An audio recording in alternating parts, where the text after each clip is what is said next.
कांद्याच्या दराचे अधिकार पुन्हा नाफेडला आता बहाल करण्यात आले।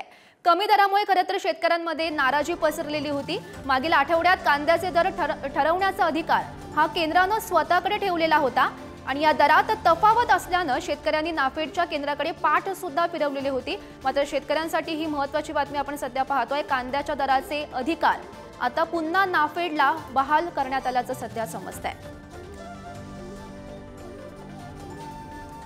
तर या संदर्भात माहिती देत आहेत आमचे प्रतिनिधी किरण ताजने, सध्या आपल्या सोबत आहेत।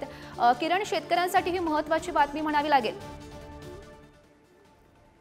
गौरी, अगदी खरं आहे। आपण जर बघितलं तर मागील आठवड्यातच नाफेड कडून जो दर ठरवला जातो त्याचे अधिकार काढून घेण्यात आले होते। केंद्र सरकारने स्वतःकडे हे संपूर्ण अधिकार ठेवले होते आणि याचाच फटका पुन्हा एकदा शेतकऱ्यांना बसलेला आहे। खरं म्हणजे नाफेडकडे असलेल्या ज्या दराच्या संदर्भातले जे अधिकार होते त्यामध्ये तफावत आहे अशा स्वरूपाची तक्रारी शेतकऱ्यांकडून केली जात होती। शेतकरी संघटना देखील या सगळ्या संदर्भामध्ये आक्रमक झालेल्या होत्या आणि त्या सगळ्या पार्श्वभूमीवर केंद्र सरकारनं स्वतःकडे हे सगळे अधिकार घेतले। मात्र परिस्थिती जैसे ते असल्यानं उलटच अधिकचा मोठ्या प्रमाणातली जी तफावत आहे ती बघायला मिळाली आणि त्यामुळे आठवडाभराला ठरवले जाणारे जे दर होते त्याचा निर्णय आता पुन्हा एकदा नाफेडकडे देण्यात आलेला आहे। खरं म्हणजे सध्याच्या घडीला जर नाफेडचे दर बघितले 2800, 2300, 2400 अशा वेगवेगळ्या ठिकाणचे दर आहेत।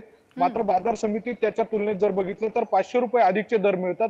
त्यामुळे शेतकरी नाफेडच्या केंद्रांकडे पाठ फिरवतात। साहजिकच त्याचा फटका या केंद्राच्या नाफेडच्या केंद्रांना बसतो आणि खासगी जे बाजार समिती आहे त्यांच्यामध्ये अधिकचा दर मिळतो। त्यामुळे शेतकरी तिकडे जातात। सध्याच्या घडीला नाफेडच्या या सगळ्या कारभारावर शेतकरी नाराजी व्यक्त हो, नक्कीच किरण, धन्यवाद दिलेल्या सविस्तर माहितीसाठी।